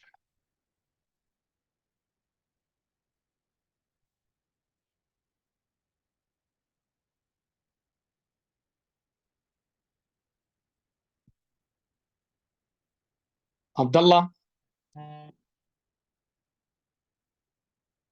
Abdullah, hello. Okay, let's go to Ahmed Sulaiman. Dr. Ahmed. Yes. Okay, let's read the question number 5 and tell me how we're going to answer it. Okay. The tone in line 58 till 66 is best described as, and the Okay, answer when you is read this question actually in the test, you consider it's what, tone or inference and function? well, I consider it as tone, but I think it should be answered as inference and function, right? Yes. Okay. So, Dr. Ahmed, I think when he answers at the tone or inference and function, is going to go to 58 and 66. So let's read now with Dr. Ahmed from 58 till 66 to know what is the inference for these lines or what is the tone here. Under the guidance of those who ruled her, she entered herself, besides with such human achievements that were nothing but humane, sentencing youth to his utter demise, because he had not kneeled down in the rain to do honor to a traitor, which passed within his view, at a distance of some 50 or 60 yards. Okay, if you look here, this statement actually maybe some people are gonna not understand it. يعني ممكن ناس ما تفهمش ايه اللي بيتقال هنا. طبعا بالذات لما قال ايه under the guidance of those who ruled her. انا افضل طبعا في كلمه her زي ما قلت لكم قبل كده، ده a pronoun without antecedent، فانا هطلع لاين قبل. يعني المفروض انا هطلع لاين قبل عشان اعرف مين her دي، مين اللي هم بيحكموها. فاحنا عرفنا من هنا ان هي تبقى فرنسا. France was favored on the whole as to matters spiritual than her sisters of the shield and trend, ruled with exceeding smoothness downhill, making paper money and spending it. بعد كده طبعا عرفنا اللي هي فرانس، فبيقول لك under the guidance of those who ruled her، تحت ارشاد او نصيحه الناس اللي بيحكموها، she entertained herself، بقت تمتع نفسها، ده فرانس. Besides with such humane achievements، كمان عندها كان انجازات فيها sympathy. sympathy دي يعني شفقه. خلي بالكم ان الملكه هناك احنا قريناها، الملكه هناك كانت كويسه. that were nothing but humane، يعني حاجه فيها sympathy. sentencing a youth to his utter demise، يعني كانت معناها فيها humane. sentencing here يعني بيشنق الشاب او اي حد تحت الديث because he had not kneeled down in the rain to do honor to a traitor. الله، ده كده عكس. يعني هم بيقتلوا الشباب اللي ما بيرقعش عشان يعظم الخاين، يعني اللي ما بيركعش عشان يعظم الخاين بيتقتل. which passed within his view at a distance some 50 or 60 yards. يلا يا دكتور احمد، خلي بالك ايه هو بدأ قال لك ايه؟ قال لها ده مدينه جميله، ده حياه كمان جميله، ده في سيمباثي. وبعد كده راح قال ايه؟ وبقى يقتلوا الشباب اللي ما بترقعش للخاين. يا عم ازاي حياه جميله وفيها سيمباثي وبعد كده ما ترقعش للخاين؟ معنى كده ان دي سخريه، صح ولا لا؟ يس. اوكي. وفي حاجة بس يعني I can't يعني fail to notice. يعني بتأكد طبعا عشان حضرتك عندك معلومات أكتر مني. هو مش كان المفروض إن في الفترة بتاعة الفرنش ريفولوشن كانت الملكة هي اللي عاملة الأزمة اللي هي ماري أنطوانيت ساعتها؟ ما احنا كده بص يا ولا دكتور ده احمد، سفاير يعني على لا ما ماري انا أنطوانيت؟ هقول لك انت صح في الانفورميشن اللي عندك، بس I don't depend on the information from outside the passage. نفس الكلام اللي مارشال زياد عمله. I don't depend on information from outside the passage. انتوا عارفين يعني انا شغال ديجيتال سات الحمد لله، فالديجيتال سات بيجيب دلوقتي سمول تكست مش باسج. فبيتكلم مثلا على الدي ان اي، في كويشن كده يتكلم على الدي ان اي، فالولاد عشان حافظين الدي ان اي واخدوه في الساينس والبايو فبيجاوبوا من وجهه نظرهم اللي هم مذاكرينها، فبيطلع الانسر wrong مع ان الانسر اللي اختاروه according to the information that they had is right. You got it؟ I got it. فبعد كده قلت لهم لا، you have to depend whatever in front of you، حتى لو الانفورميشن كلها wrong انا بعتمد على اللي قدامي مش الانفورميشن اللي عندي. I'm entering to measure my analysis in the English language not to the information that relate to any field outside. هنا بس بيقيس analysis، بيعمل لك analysis للانجلش مش معلوماتك الخارجيه، ده مش امتحان معلومات عامه. clear؟ Clear. اوكي. So if you look up he said ان الدنيا كانت ماشيه تمام بس كانوا بيشنقوا الشباب اللي ما بترقعش للخاين. معناه كده ان في irony، في sarcastic، في شيء كده غامض. فsatirical جاي من satire اللي هو sarcastic اللي هو بيتريق، skeptical doubtful شاكك، grudging اللي هي unwilling، مستر condescending superior attitude. I'm sorry. مستر ايه يا عبد الله رحت فين يا عبد الله؟ معلش والله كنت في الحمام، انا دقيقة من ساعة ونص الدنيا طلب يعني. شفت بهدلت الدنيا يا عبد الله. ده الفيديو ده هحطه على الانترنت. انا اسف. يقولوا ايش مهندس عبد الله عمل كده. انا اسف. اوكي. ف it's sarcastic satire. Number 6. يلا انجينير عبد الله go on read. اقرا يا عبد الله. As used in line 33, attend most nearly means. Okay, the vocab question is easy. The vocab question is easy. What you're going to do in the vocab question, you have to return back to the part that include the word.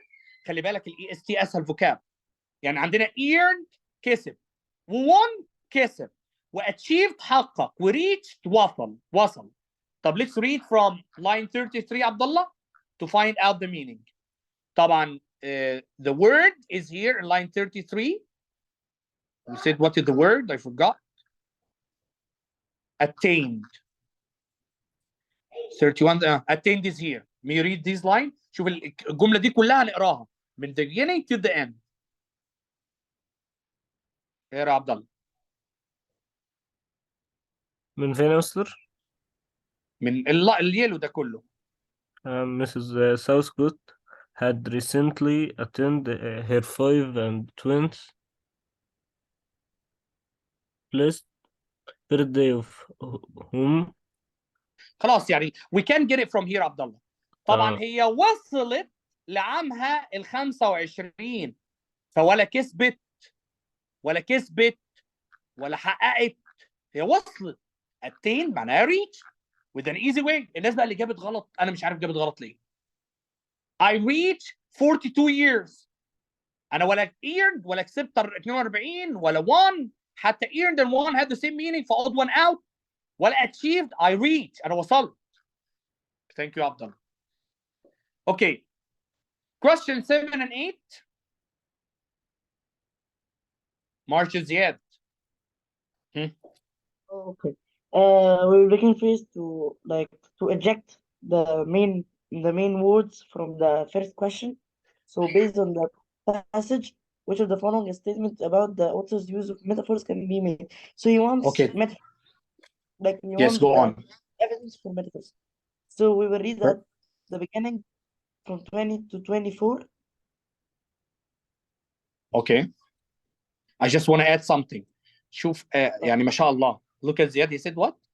I find that the words is use of metaphors. So I need to look at metaphors. What are metaphors? I wrote for you up. What are metaphors? I wrote for you up. Comparing two unlike things without using like or as. بنقارن ما بين حاجتين غير متشابهين بدون استخدام like or as. بنقارن ما بين حاجتين غير متشابهين بدون استخدام like or as.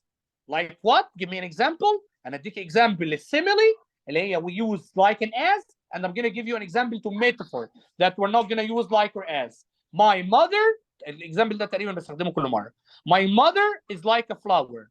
My mother is as a flower. دي كده simile عشان بستخدم like و as. شبهت ماما بالفلاور وحاجتين مختلفتين.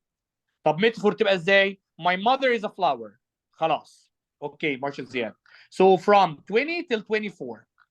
Yes. اللي احنا قريناها اصلا برضه. Read. So there were a king with a large jaw and a queen with a plain face on the throne of England. There were a king with a large jaw and a queen with a hair face on the throne of France. I think Do you it's have metaphor until here? France. No. So we will go Okay. to the next choice. Okay, so from 45 till 48. 45 till 48. From here, from that part till 48, 46, 47, 48. So I can, so I'm gonna take till the end of the sentence, but I need to know that it's included. هل متداخلة مع اللي بعديها؟ لا. Okay, Marshall there. Read. Where is it? So Here. mere messages in the Yes. earthly order of events had lately come to the English crown and people from a congress of British subjects in America, which trains to relate have proved more important to the human race than any communications yet received through any of the chickens of the Cockland brood. Nothing. Do you have anything to talk about the metaphor here? Nothing. Okay. So let's go to the evidence after it. It's from 83 till 86, but take care. It has but. So I have to move a sentence before. Yes. 83 till 86.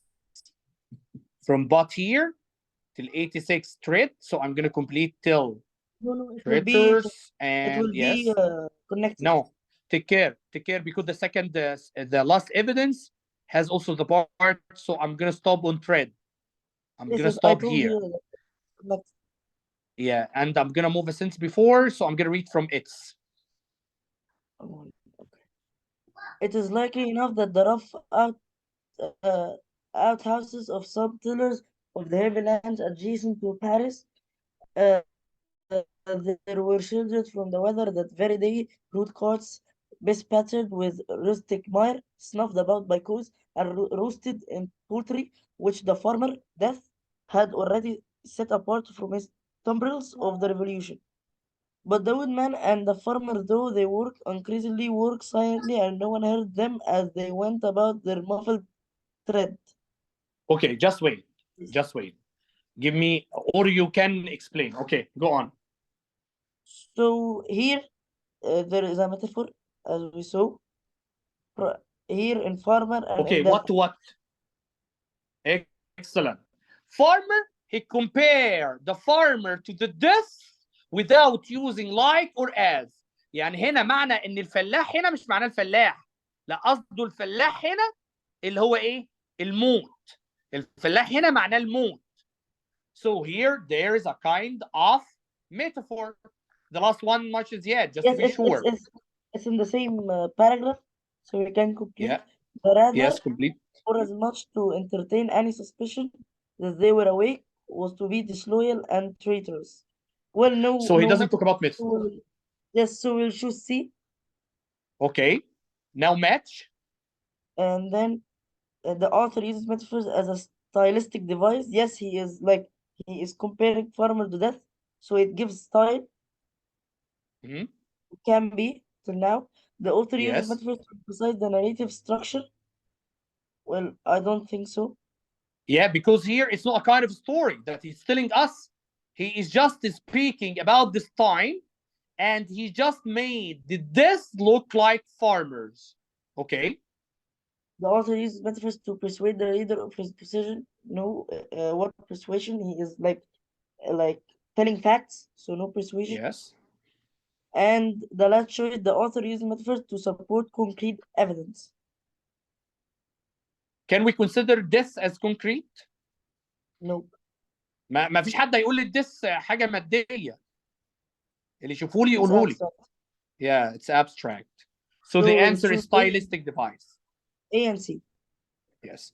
So again, even without looking at the choices up, we know that metaphor, it's a kind of styles that we use it to give a kind of meaning to our sentence. فعلى طول هي stylistic device. مش هقرا اللي تحت. هي على طول حتى من غير كده stylistic device. بنستخدمهم في البويم، في البروز، في البويتري.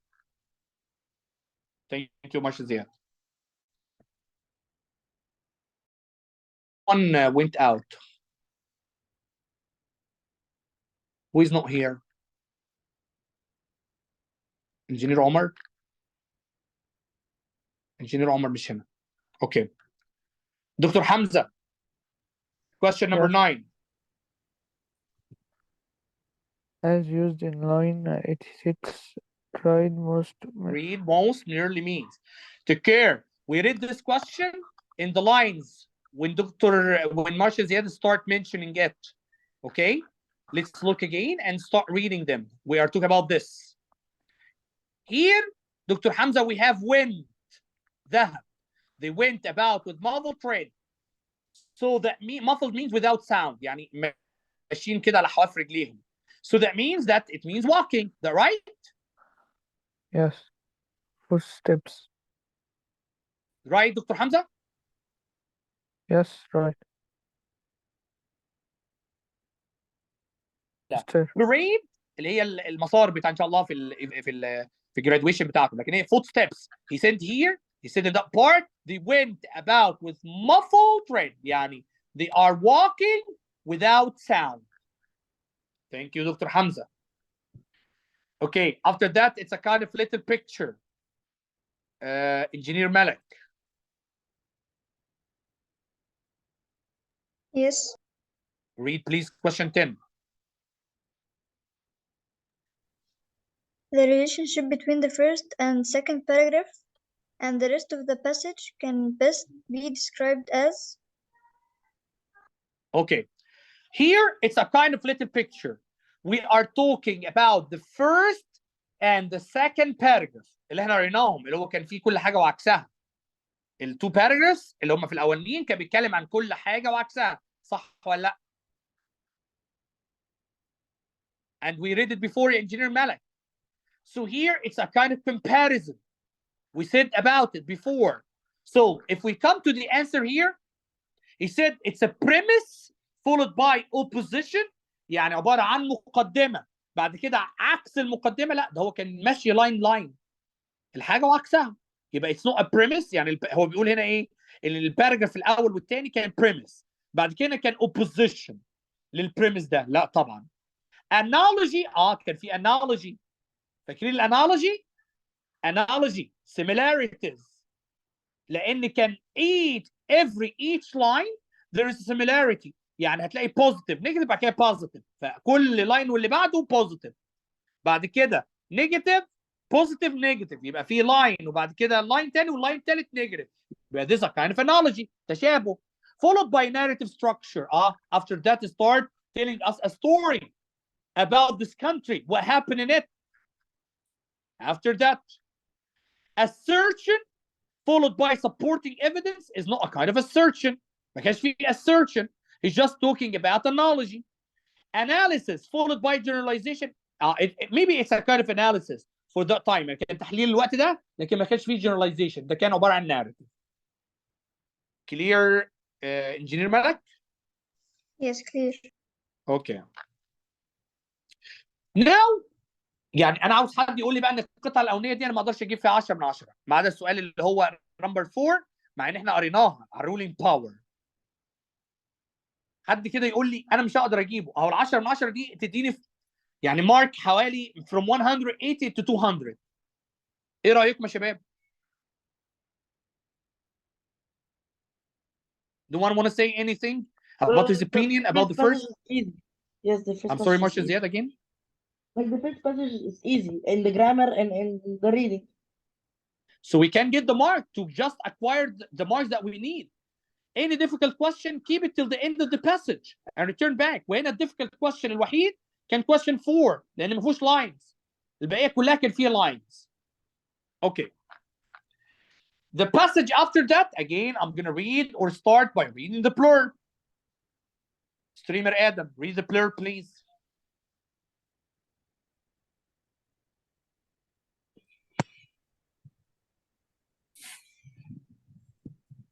The following passage is taken from the Everyday Life of Abraham Lincoln by Francis F. Brown.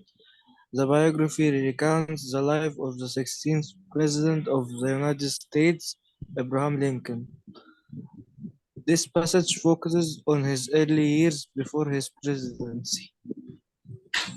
Thank you. So here we know that this passage عبارة عن كتابة عن حياة إبراهام لينكولن السادس عشر الرئيس السادس عشر للولايات المتحدة الأمريكية وبالذات القطعة دي بتتكلم عن حياته قبل ما يبقى رئيس. شكرا. This it will give us clue about answer most of the question right now. Let's start with question 11. Question 11 he give us a line so the inference and function. Let's go to Engineer Taha. Read the question, please, Engineer Taha. Lines 9 to 14 imply which of the following about Lincoln's character? Okay, it's clear. أنا عاوز صفات Lincoln. I want the character, the Lincoln's characteristic from 9 till 14. So I'm going to go to 9 till 14 and read it carefully. Where is 9? From here till 14 here. May you read, please? L.M. Green, a lawyer of Petersburg in Menard County, says that every time he visited New Salem. Just wait, Engineer Taha. He said he. He said he. So we need to move a sentence before. Again, there is he. So move a sentence before. So we're going to start from the beginning, Engineer Taha. While engaged in the duties of a store, Lincoln began the study of English grammar. There was not a textbook to be obtained in the neighborhood, but hearing that there was a copy of Kirkham's grammar in the possession of a person 7 or 8 miles distant, he walked to his house and succeeded in borrowing it. L.M. Green, a lawyer of Petersburg in Menard County, says that every time he visited New Salem at this period, Lincoln took him out upon a hill and asked him to explain some point in Kirkham that had given him trouble. Okay, so look now the part that خلي بالكم انا مشيت هنا كان المفروض الحته اللي اقراها طلعت فوق عشان هي So now we are talking about Abraham. شوف الراجل ده بقى كان عنده ما شاء الله بروفيشناليزم كان عنده اصرار كان بيشتغل وهو بيشتغل بيدرس الجرامر انجلش جرامر والراجل ده كان عاوز كتاب الكتاب ده كان عند واحد اسمه كرخام الكرخام دوت فين ده على بعد اميال منه وصل له واخد الكتاب وما صاحبه المحامي اما كان بيجي له كان يروح يقعد معاه كده بدل ما يتسامروا بدل ما يشربوا بدل ما يضحكوا لا كان يخليه يشرح له حاجه في الكتاب ده ما يكون عنده مشكله. Okay, may now you tell me why we choose C as the right answer. Read each one, please. He was impatient with tedious components of grammar. He was impatient. هل هو كان غير صبور؟ ده مشي 8-9 اميال وكان بيستنى زميله اللي جاي دوت عشان يشرح له. No. Okay, B. He was ignorant to the ethics of making a request. He was ignorant كان جاهل ازاي الethics of making request. No, he was a nice one. يعني هو مش ما يجي صاحبه كان بيسأله يعني يقول له بالله يعني تعالى اشرح لي. So he wasn't ignorant of the ethics. He was eager to learn and make an effort. Yes, he wants to learn. واحد مشي 8 9 ميال عشان يجيب كتاب، وما كان صاحبه يجي ما كانش بيتثابر معاه، ده كان بيخليه يشرح له. دي He was demanding when it came to material he did not comprehend. demanding دي يعني nagging، يعني على طول بيفقر، يعني عاوز حاجه ضروريه، يعني عاوز موبايل عاوز موبايل عاوز موبايل. No, we didn't find that because he passed 8 or 9 miles and when his friend it came. ما ممكن الناس تقول طب ما هو كان demanding. When he asked his friend to explain for him, he didn't say that. He didn't say that. Even his friend, when he mentioned this, he's just like it. Thank you, Engineer Tom. Number 12. And Engineer Zaina. Which of the following statements is best supported by the passage? Okay, how you know that this skill is a big picture? Because he is asking generally. He's asking general about the passage. What you're going to do to solve this kind of question? I'm gonna read first the answers, and I'm gonna search for a hint in the passage. You forgot, Engineer Zaina. You forgot. When we are speaking, how we answer the big picture, Engineer Zaina. I use this way. No. Did we learn this way, Engineer Zaina? Who can tell me how we can answer the big picture?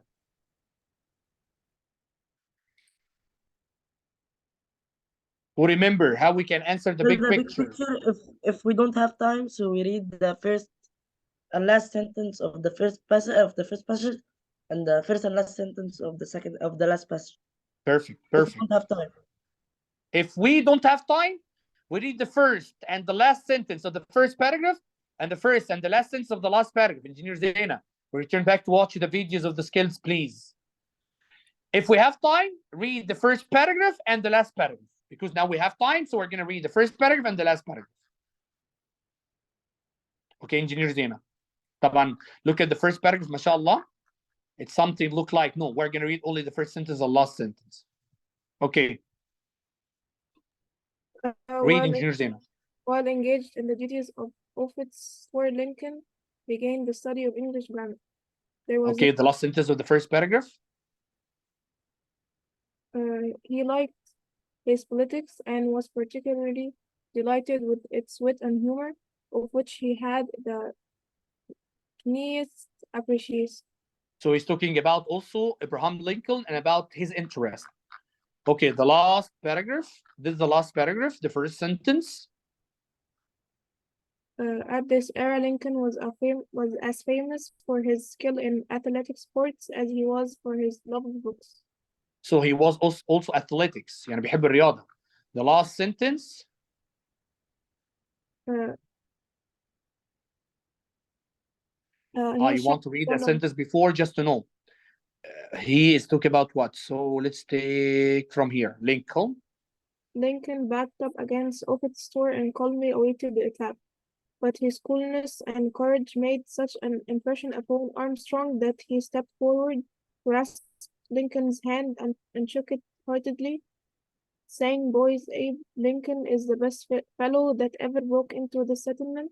He shall be one of us." Okay, so now we know that he has many characteristics, okay? So let's go to the question and tell me each one why it's wrong and why C is right. In A, he's saying discrediting Lincoln's past experiences, which means he's like saying that he's like offending Lincoln's past, which is wrong. Excellent. This doesn't happen. يعني هو كان مش كان ضد الباست بتاع لينكولن، ده بالعكس ده كان حبه. Delineating Lincoln's struggles, I think it means like he's stating how he struggled in his life. Okay, did you read anything about struggles? No. Okay. And C, he said documenting Lincoln's growth, which is correct because he's stating how he grew up and how he dealt with with things. Perfect. يعني من القطعة اللي احنا قريناها he talk about how he grew up by like the politics, like the learning, the grammar. حتى نفس البلurb اتكلم عن his growth before he started to be a president. Observing Lincoln's interactions with other people. Actually, we talk about the interaction when he went to bring the story, but the first sentence, the last sentence of the first paragraph, and the first sentence, last sentence of the last paragraph didn't talk about interaction. It talked mostly about growth. Okay, Engineer Zena, so how we're gonna answer big picture again? We're gonna read the first and last sentence of the first and last paragraph. Okay, if you don't have time, but if you have time, read the whole paragraph, the first paragraph and the whole last paragraph. But also you're going to concentrate on first sentence, last sentence to find the answer. Okay. Again, because we have less time and I know that some of you are going to watch the match, I have the annotation for everything that relates to the reading and the writing here, and I'm going to put it on the group. Please, kindly, read the annotation before Saturday meeting. Let me just state that Saturday is going to be at what time? You told us from 2 to 4 p.m. If I wasn't wrong. Anyone has objection? Anyone has objection on Saturday timings? أنا يا مستر إيه يا زياد قول. ينفع مثلا تبقى قبل 2 أو بعد ما 4 قبل بعد 4 هو بعد 4 بالنسبة لي مش مناسب، ممكن قبل 2 أوكي. بعد 4 مش مناسب. Yes, I can't after 4 p.m. Even Marshall زياد. طب يا زياد Yes, I tried to change ممكن يا the مستر حتى تبقى قبل 2. ما قبل 2 انت عاوز تخلص امتى يعني؟ حقيقي عشان عندي تمرين الساعة 3. Okay, forget about Saturday. We're gonna continue on Tuesday until we find a time I start to have in my schedule. So no Saturday this week. Yes, Marshall زياد. So no Saturday this yeah, week. No right? Saturday. خلاص Saturday. Yeah, no Saturday. Saturday it can't be at all. Let me think about the time that I'm gonna. Okay, let me.